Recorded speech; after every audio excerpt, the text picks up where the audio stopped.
خداوند کی حمد کرو، خداوند کا شکر کرو کیونکہ وہ بھلا ہے اور اس کی شفقت ابدی ہے۔ کون خداوند کی قدرت کے کاموں کو بیان کر سکتا ہے یا اس کی پوری ستائش سنا سکتا ہے؟ مبارک ہے وہ جو عدل کرتے ہیں اور وہ جو ہر وقت صداقت کے کام کرتا ہے۔ اے خداوند، اس کرم سے جو تو اپنے لوگوں پر کرتا ہے مجھے یاد کر، اپنی نجات مجھے عنایت فرما، تاکہ میں تیرے برگزیدوں کی اقبال مندی دیکھوں اور تیری قوم کی شادمانی میں شاد رہوں اور تیری میراث کے لوگوں کے ساتھ فخر کروں۔ ہم نے اور ہمارے باپ دادا نے گناہ کیا، ہم نے بدی کی، ہم نے شرارت کے کام کیے۔ ہمارے باپ دادا مصر میں تیرے عجائب نہ سمجھے، انہوں نے تیری شفقت کی کثرت کو یاد نہ کیا، بلکہ سمندر پر یعنی بحر کلثم پر باغی ہوئے، تو بھی اس نے ان کو اپنے نام کی خاطر بچایا تاکہ اپنی قدرت ظاہر کرے۔ اس نے بحر کلثم کو ڈانٹا اور وہ سوکھ گیا، وہ ان کو گہراؤں میں سے ایسے نکال لے گیا جیسے بیابان میں سے، اور اس نے ان کو عداوت رکھنے والے کے ہاتھ سے بچایا اور دشمن کے ہاتھ سے چھڑایا۔ سمندر نے ان کے مخالفوں کو چھپا لیا، ان میں سے ایک بھی نہ بچا۔ تب انہوں نے اس کے قول کا یقین کیا اور اس کی مدح سرائی کرنے لگے۔ پھر وہ جلد اس کے کاموں کو بھول گئے اور اس کی مشورت کا انتظار نہ کیا، بلکہ بیابان میں بڑی حرص کی اور صحرا میں خدا کو آزمایا۔ سو اس نے ان کی مراد تو پوری کر دی پر ان کی جان کو سکھا دیا۔ انہوں نے خیمہ گاہ میں موسیٰ پر اور خداوند کے مقدس مرد ہارون پر حسد کیا، سو زمین پھٹی اور داتن کو نگل گئی اور ایبرام کی جماعت کو کھا گئی، اور ان کے جتھے میں آگ بھڑک اٹھی اور شعلوں نے شریروں کو بھسم کر دیا۔ انہوں نے ہورب میں ایک بچڑا بنایا اور ڈھالی ہوئی مورت کو سجدہ کیا۔ یوں انہوں نے خدا کے جلال کو گھاس کھانے والے بیل کی شکل سے بدل دیا۔ وہ اپنے منجی خدا کو بھول گئے جس نے مصر میں بڑے بڑے کام کیے اور حام کی سرزمین میں عجائب اور بحر کلثم پر دہشت انگیز کام کیے۔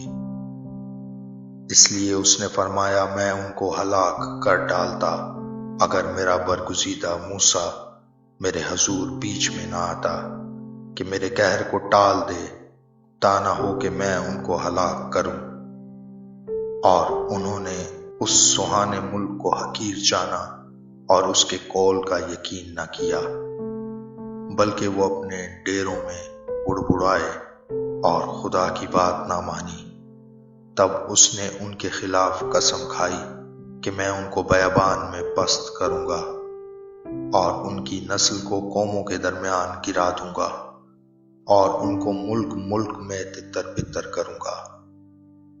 وہ بال فغور کو پوجنے لگے اور بتوں کی قربانیاں کھانے لگے۔ یوں انہوں نے اپنے اعمال سے اس کو خشمناک کیا اور وبا ان میں پھوٹ نکلی۔ تب فیخاس اٹھا اور بیچ میں آیا اور وبا رک گئی، اور یہ کام اس کے حق میں پشت در پشت ہمیشہ کے لیے راست بازی گنا گیا۔ انہوں نے اس کو مریبا کے چشمہ پر بھی خشمناک کیا اور ان کی خاطر موسیٰ کو نقصان پہنچایا، اس لیے کہ انہوں نے اس کی روح سے سرکشی کی اور موسیٰ بے سوچے بول اٹھا۔ انہوں نے ان قوموں کو ہلاک نہ کیا جیسا خداوند نے ان کو حکم دیا تھا، بلکہ ان قوموں کے ساتھ مل گئے اور ان کے سے کام سیکھ گئے اور ان کے بتوں کی پرستش کرنے لگے جو ان کے لیے پھندا بن گئے، بلکہ انہوں نے اپنے بیٹے بیٹیوں کو شیاطین کے لیے قربان کیا اور معصوموں کا یعنی اپنے بیٹے بیٹیوں کا خون بہایا جن کو انہوں نے کنعان کے بتوں کے لیے قربان کر دیا، اور ملک خون سے ناپاک ہو گیا۔ یوں وہ اپنے ہی کاموں سے آلودہ ہو گئے اور اپنے فعلوں سے بے وفا بنے۔ اس لیے خداوند کا قہر ان لوگوں پر بھڑکا اور اسے اپنی میراث سے نفرت ہو گئی، اور اس نے ان کو قوموں کے قبضہ میں کر دیا، اور ان سے عداوت رکھنے والے ان پر حکمران ہو گئے۔ ان کے دشمنوں نے ان پر ظلم کیا اور وہ ان کے محکوم ہو گئے۔ اس نے تو بارہا ان کو چھڑایا، لیکن ان کا مشورہ باغیانہ ہی رہا، اور وہ اپنی بدکاری کے باعث پست ہو گئے۔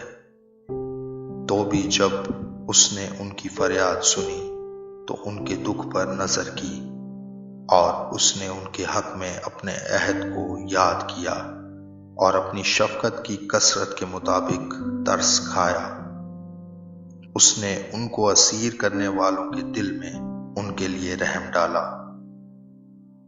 اے خداوند ہمارے خدا، ہم کو بچا لے اور ہم کو قوموں میں سے اکٹھا کر لے، تاکہ ہم تیرے قدوس نام کا شکر کریں اور للکارتے ہوئے تیری ستائش کریں۔ خداوند اسرائیل کا خدا ازل سے ابد تک مبارک ہو، اور ساری قومیں کہیں آمین۔ خداوند کی حمد کرو، آمین۔